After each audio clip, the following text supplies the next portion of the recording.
How's everybody doing out there today? You guys on YouTube, all right? Some new pod listeners, y'all good?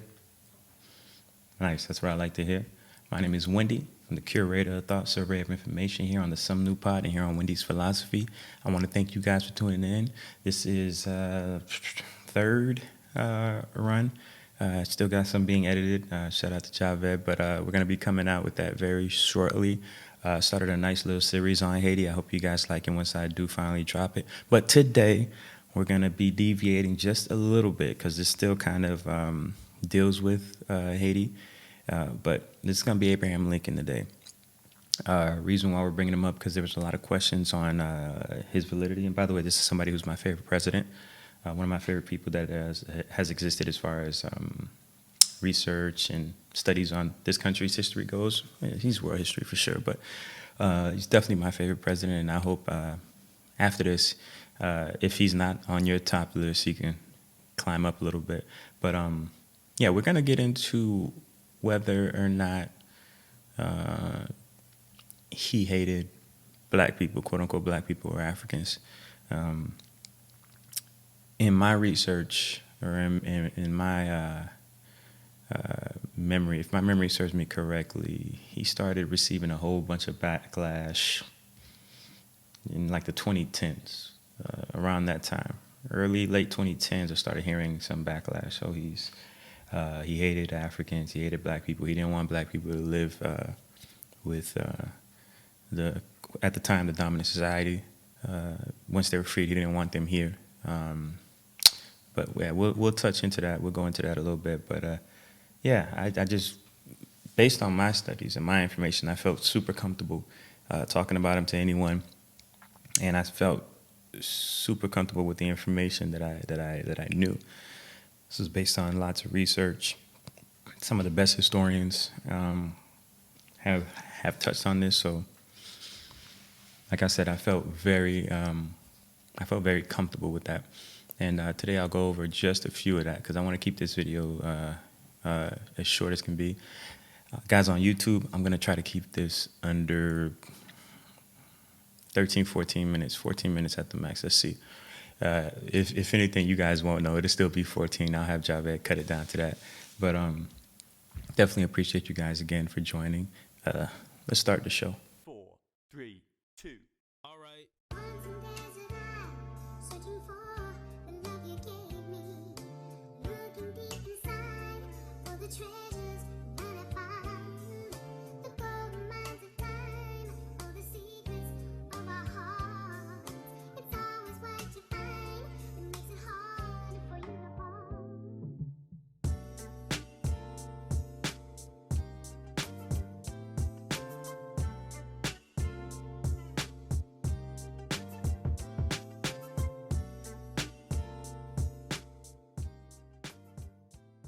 Again for joining. We're right back. Thank you, Javed, for the nice music, the nice beats playing. We'll be possibly switching it up every few episodes just to get you guys a different sound, but yeah, we'll see. It's still really early. Like I said, we have tons of room to grow. All right, so let's see. Like I said, we're going to be talking about Abraham Lincoln today. Honest Abe, they called him. Yeah, it's a hell of a name to get, Honest Abe, huh? But like I was saying, around 2010, 2011, I started hearing that, with cancel culture, the advent of cancel culture, I started hearing the rumors that Abraham Lincoln was a horrible human being, and he didn't really free the slaves. A lot of this was coming from the woke crowd. You guys are familiar with the woke crowd, but I started hearing that Abraham Lincoln really didn't want to free the slaves, and he only did it for the North, and he didn't even want the freed slaves or the Africans being there. Yeah, I started hearing a lot of that kind of stuff, and again, I've been on. I love history. For those who don't know, YouTube, Wendy's Philosophy, Some New Pod. I'm a fanatic for history, and I will say nobody can know it all. It's impossible. But I wanted to start devouring as much information as I could. And I started around 2000, maybe 2009, 2008, as far as the information. I think I've loved history my whole life, but as far as me actually putting my head in a book and lectures, YouTube, just trying to decipher through the knowledge and information, because YouTube, you already know, podcast, you know, nobody knows it all. You can be on YouTube and fall in a rabbit hole of misinformation or deliberately wrong information. Like I always say, you can read one book on something and not even know that author is an idiot. The author could be an idiot. But if you read enough books on one topic or one subject, you'll be a decent expert. You'll be all right. Enough books on one topic makes you an expert. One book, nah, because the author could be wrong. I mean, you can read a great book, seminal work. Seminal work definitely helps. I've talked about Black Jacobins before. Those, C.L.R. James. I've talked about the Black Jacobins. I've talked about Christopher Columbus and the African Holocaust. Great one. Mansa Musa, Empire of Mali.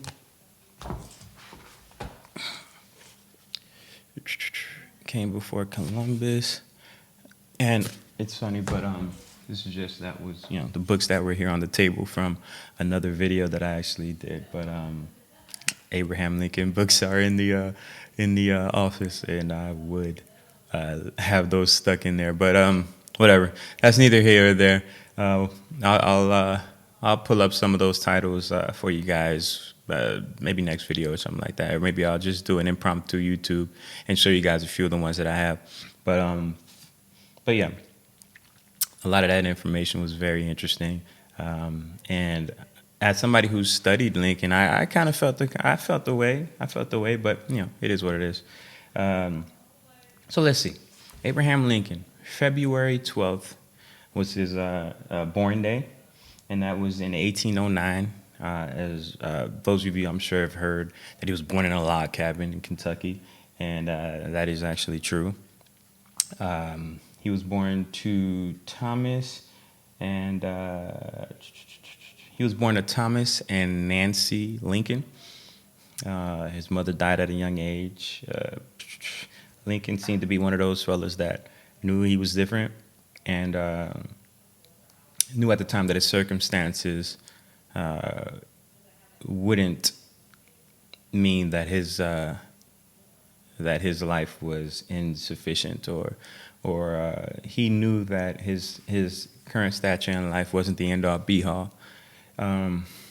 So this kid seemed to be naturally gifted, honestly, very intelligent at a young age. He had a stepmother eventually that came into the picture that helped to nurture a lot of that.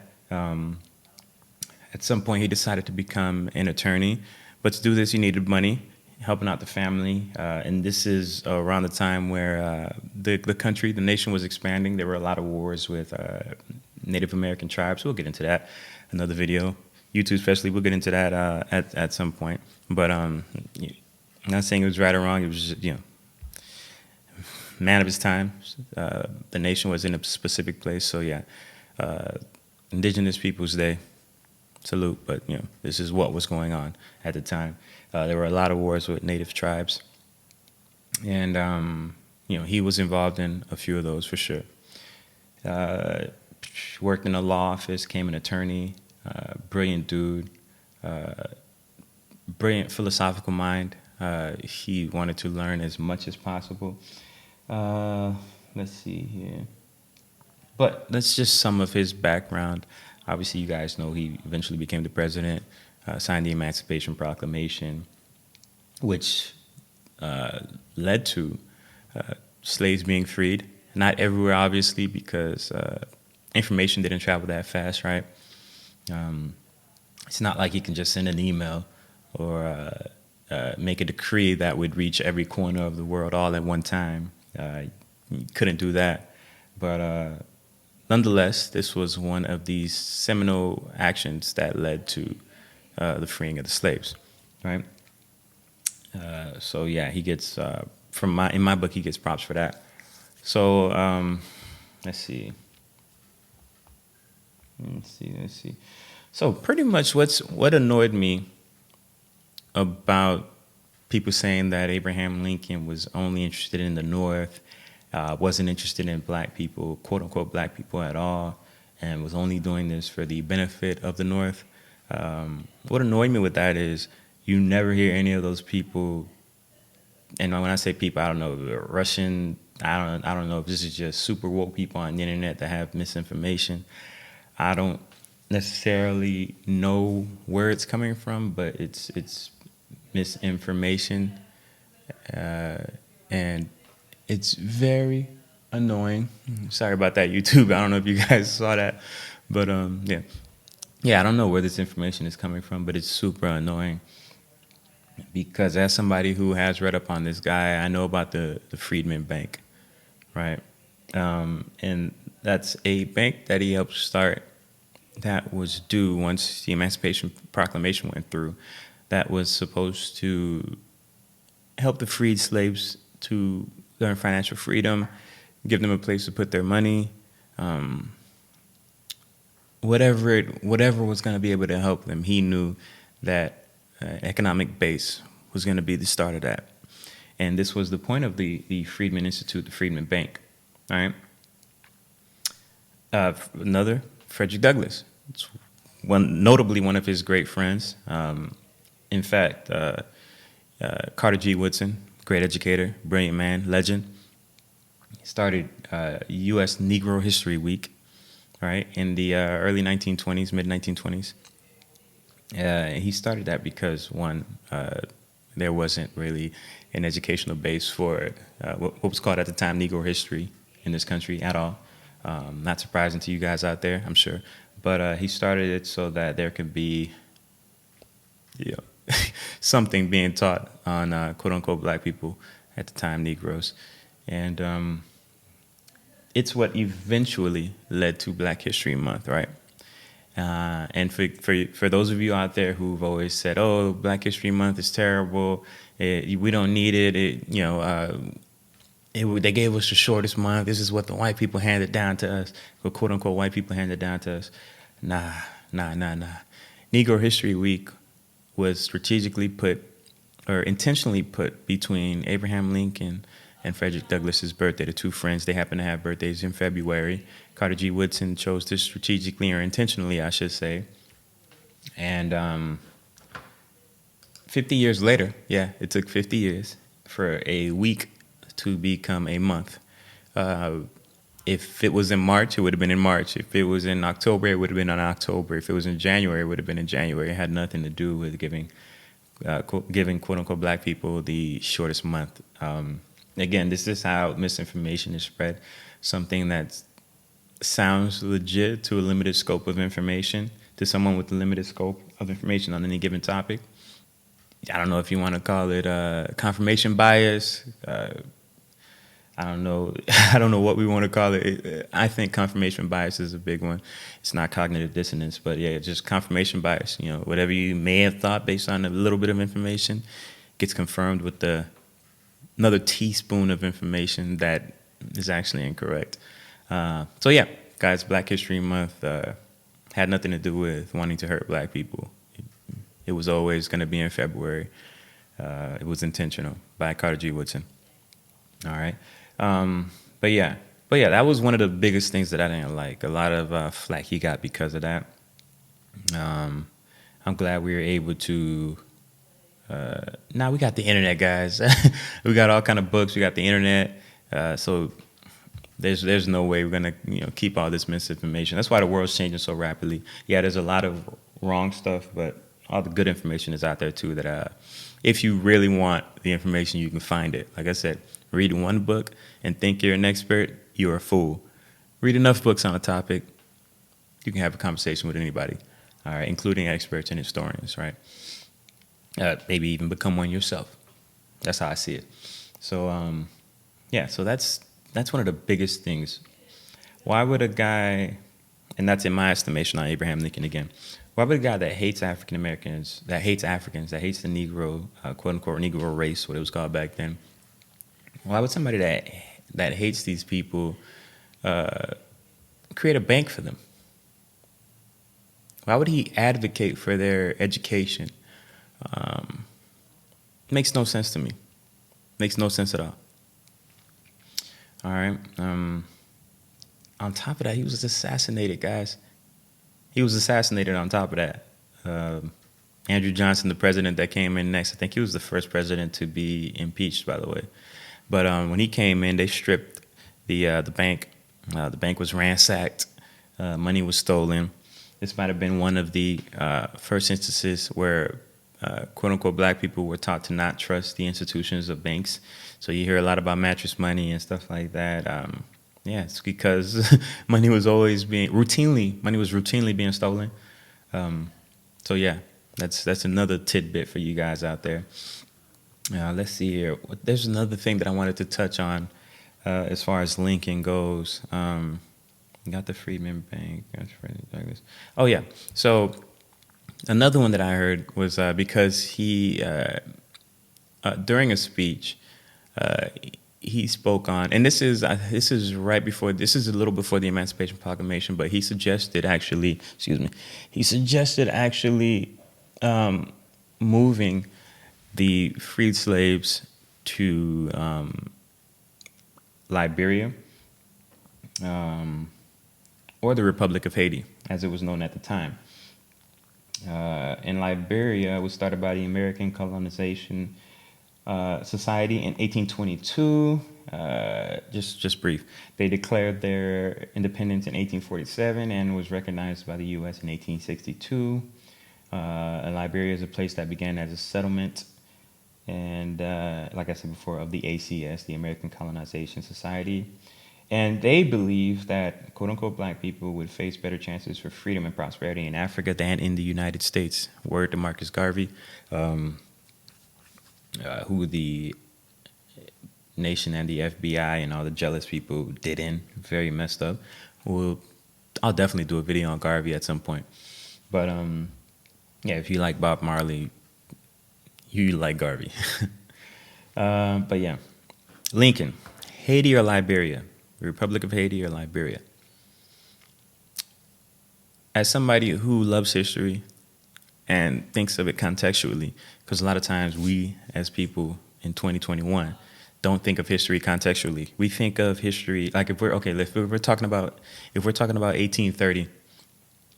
For someone who's not as who doesn't love history or who doesn't really dive in as much, when you hear 1830, you really imagine 2020, but back then.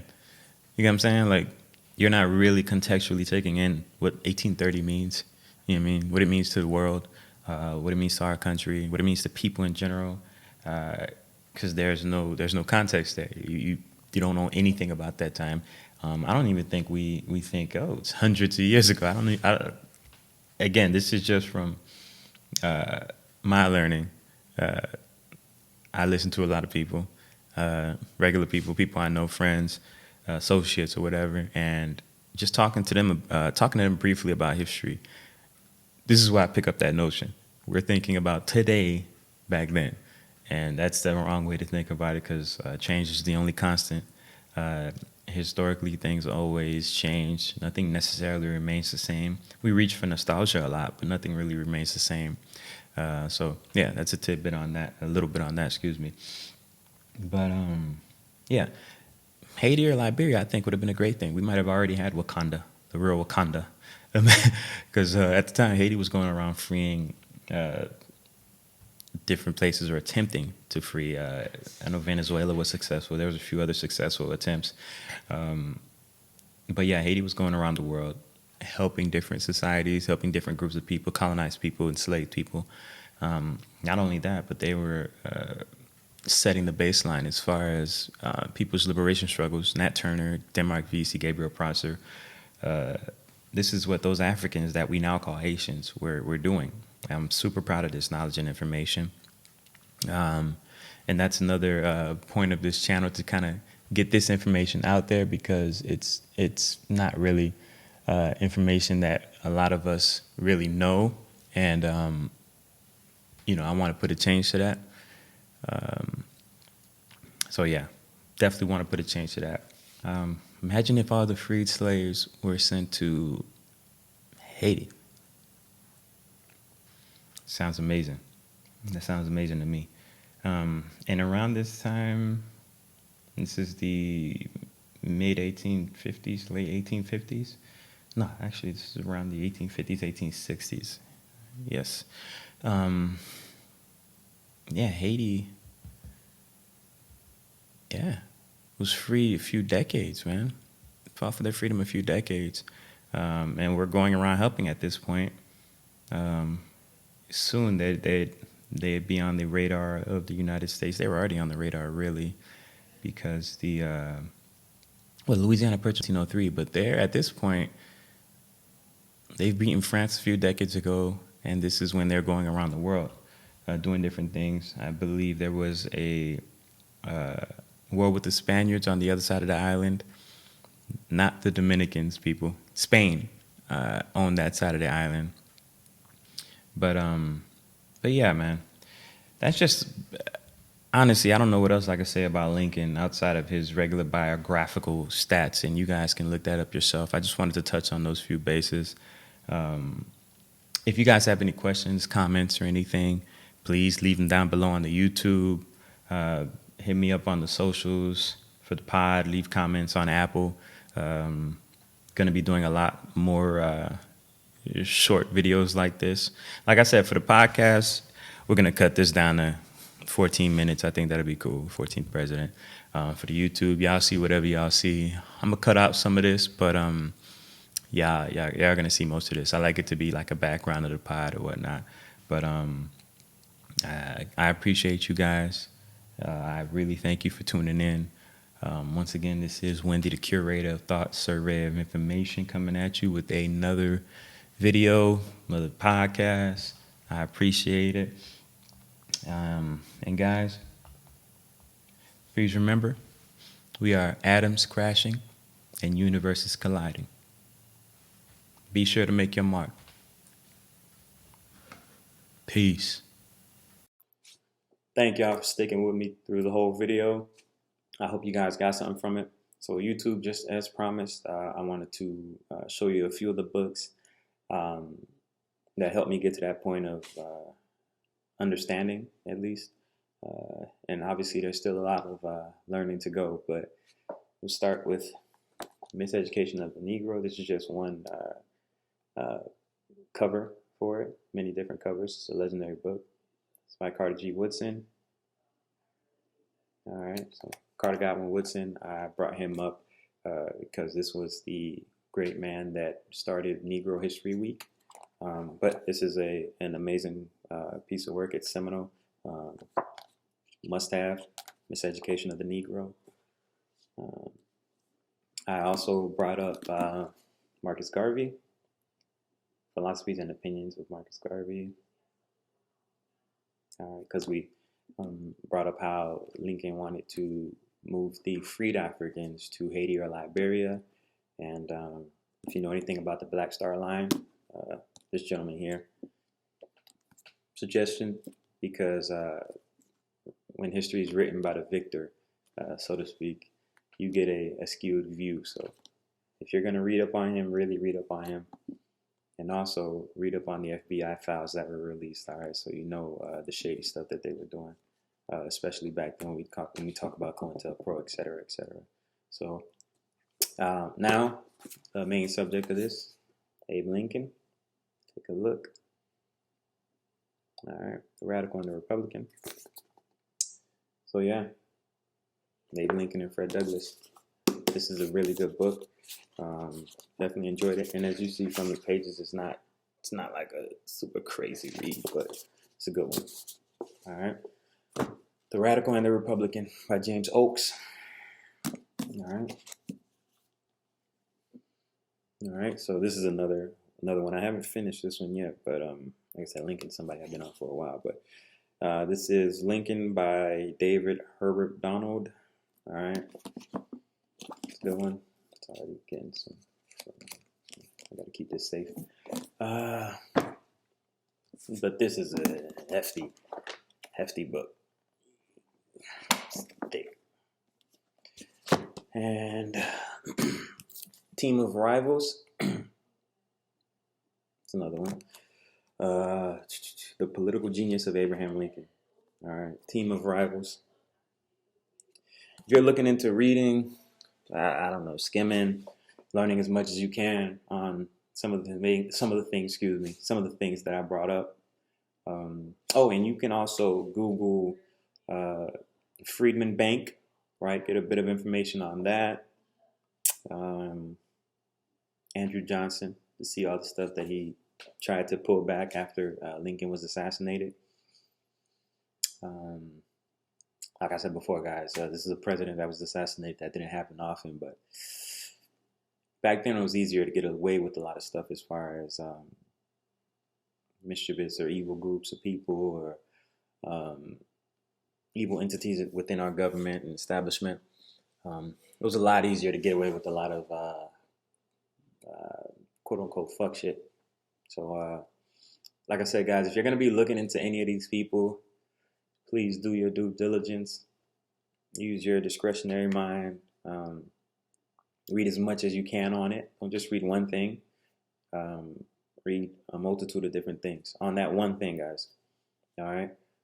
That's going to definitely help with your matriculating or formulating a proper thought on these people. So, there's nothing else I could think of.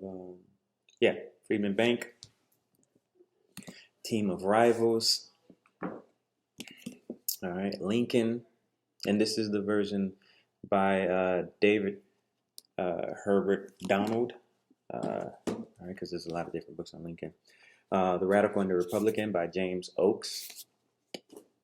Oh, and by the way, Team of Rivals, just in case there's another book with that title, is by Doris Kearns Goodwin. All right, Pulitzer Prize winner a few times. The Philosophies of Marcus Garvey, and these are just his writings, and it's the compilation by Amy Jacques Garvey. That is dope. All right, so that's his philosophies and opinions. Again, guys, especially with this man, it's very complex. He was hated on by a lot, man, and just don't throw the baby out with the bathwater. All right. And then Carter G. Woodson, Miseducation of the Negro. This is a very small book, very small read, but again, this helps with the context at the time, obviously, right? You have to understand the context of the time to really understand the time. All right, don't think today, back then, like it's not going to compute. It's not going to make sense to you. You're going to be thinking like a 2021 person about things that happened in 1860, 1830. You're not going to get to where you need to go. So just understand contextually and do your due diligence. Again, some new pod listeners, those that tune into the YouTube, I really appreciate it. Wendy's Philosophy YouTube page. I love y'all. Appreciate y'all for listening. Please, again, rate, comment, subscribe, leave any reviews down there. And yeah, peace.